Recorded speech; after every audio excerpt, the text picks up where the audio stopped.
안녕 친구들, 한 주간 잘 지냈나요? 벌써 8월인데 비가 그치지 않는 것 같습니다. 물론 이번 주는 비가 중부지방에는 많이 안 왔지만 그래도 너무 많이 비가 오는 것 같습니다. 코로나 이후 또 홍수로 인해 많이 힘들어 하는데 우리 친구들 건강하게 잘 지내고 무엇보다도 방학 중인데 신나게 재밌게 또 방학을 잘 보내기 바랍니다. 오늘도 우리에게 주신 말씀이 무엇인지 함께 보도록 하겠습니다. 자, 여러분, 지금부터 세계 여러 나라의 특이한 법을 소개해 주겠습니다. 여러분, 길거리를 돌아다니 보면 비둘기가 정말 많죠. 이 부대교처럼. 이 비둘기 때문에 법까지 만든 나라가 있습니다. 바로 이탈리아입니다. 이탈리아의 베네치아라는 도시에는 비둘기의 모이를 주지 말라는 법이 있어요. 너무 비둘기가 많은 탓에 비둘기의 배설물로 도시가 지저분해지고 역사적인 건물들이 손상되는 등의 피해를 입게 되었다고 합니다. 그래서 관광객들이 주는 모이로 인해 비둘기가 많아지는 것을 막기 위해 이런 법이 생겼다고 합니다. 비둘기의 모이를 주다 적발되면 최저 50유로부터 최고 200유로까지 벌금을 내야 한다고 합니다. 우리나라 돈으로 하면 약 6만 원에서 25만 원 정도입니다. 이런 법이 있다는 것이 이상하게 느낄 수 있지만 법이라는 것은 그 나라의 문화나 상황에 따라 만들어지기 때문에 이해가 되기도 합니다.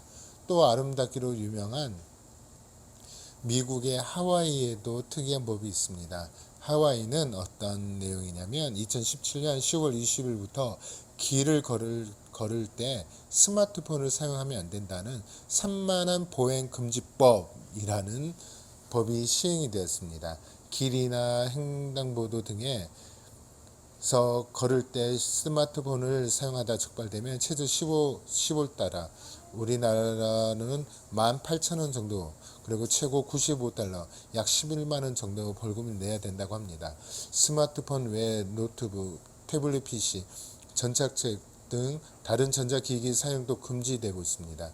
우리나라에서는 길거리에서 스마트폰을 보면서 걸어 다니는 사람이 참 많은데 하와이에서는 그렇게 하면 법에 걸려 벌금을 내게 된다는 것입니다. 이렇게 세계 여러 나라에는 특이한 법들이 있습니다. 그런데 특이한 법이라고 해서 지키지 않으면 안 되죠? 그렇습니다. 법이 정한 대로 처벌을 받게 됩니다. 법이 사람들이 지켜야 할 사회적 기준입니다. 법을 지키지 않는 것은 죄를 짓기 때문에 죄에 대해 따른 벌을 받게 되는 것입니다. 하나님의 사람인 우리에게도 법과 같은 기준이 있습니다. 그것은 바로 하나님의 말씀입니다. 우리가 하나님 말씀을 따라 살아가는 것을 모르는 사람이 아마 없을 것입니다. 그렇지만 우리는 하나님 말씀대로 살지 않고 죄를 지을 때고 있습니다. 그럴 때 우리는 어떻게 할까요? 우리가 하나님께 죄를 지었을 때 하나님이 원하시는 것이 무엇일까요? 예, 바로 회개입니다. 자, 그에 관련해서 말씀 한번 읽도록 할게요. 시작. 그러므로 회개에 합당한 열매를 맺고, 다시 한번 시작. 그러므로 회개에 합당한 열매를 맺고, 즉 회개라는 것은 용서로 가는 겁니다. 앞으로 이렇게 하지 않는다.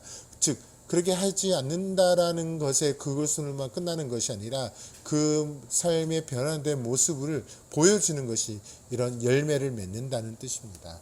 이 관련돼서 오늘 또 어떠한 말씀으로 우리에게 말씀하시는지 한 걸음 더 들어가 보도록 하겠습니다. 하나님께서 제사를 드리는 일을 하는 사람이 제사장이랍니다. 그래서 그 제사장 중에 한 사람이 있는데 바로 오늘 그림에 보이는 사가랴라는 사람입니다. 어느 날 사가랴가 성전에 들어가서 하나님께 향기로운 향을 드릴 때 천사가 나타나 그에게 하나님의 말씀을 전했습니다. 사가랴야, 너의 아내가 아들을 낳을 건데 그의 이름은 요한이라 지어라. 내 아들은 이스라엘의 많은 사람을 하나님께로 돌아오게 할 것이고 사람들이 주님을 맞이할 준비를 하게 될 것이다. 하나님은 예수님이 우리 오실 길을 준비할 사람으로 요한을 준비하신 것입니다. 사가랴는 많은 나이임에도 불구하고 하나님의 말씀대로 아들을 낳았고 아기의 이름을 요한이라고 지었습니다. 요한은 많은 시간이 흘러 어른이 되었습니다. 요한은 광야에서 낙타털을 입고 가죽들을 띠고 메뚜기와 야생 벌꿀인 석청을 먹으며 삶을 지냈습니다. 그는 사람들에게 말씀을 외쳤습니다. 회개하세요. 천국이 가까이 왔습니다. 여러분, 회개란 무엇일까요? 앞에서 얘기했죠. 회개는 우리가 하나님을 떠나 자기 마음대로 사는 죄를 고백하고 죄에서 돌아서서 하나님의 말씀대로 바르게 사는 것입니다. 회개하라 요한의 외침을 들은 사람들은 자신들의 죄를 깨닫고 그에게 나왔습니다. 사람들은 요한에게 나와 자신들의 죄를 고백하고 바른 모습으로 살기로 다짐했습니다. 그리고 요한에게 죄를 용서받았다라는 표시인 세례를 받았습니다. 그래서 사람들은 요한이 세례를 주었고 때문에 세례 요한이라고 불렀습니다. 세례를 받으러 나온 사람들이 세례 요한에게 하나님을 향하여 바르게 살려면 어떻게 해야 했는지 물어봤습니다. 그래서 요한은